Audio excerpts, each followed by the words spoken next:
of me is REALME GT7 and today I would like to show you how you can check a password saved in Google Passwords Manager.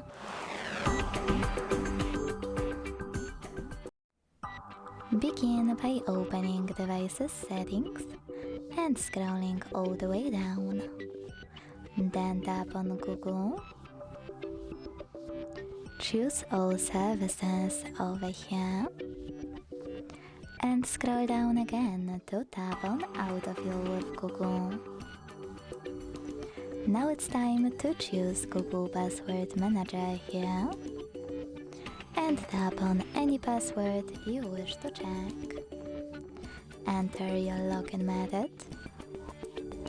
Choose this eye icon next to your password and this way make it visible. Thanks so much for watching. If you enjoyed this video, leave a like, comment and subscribe. Bye!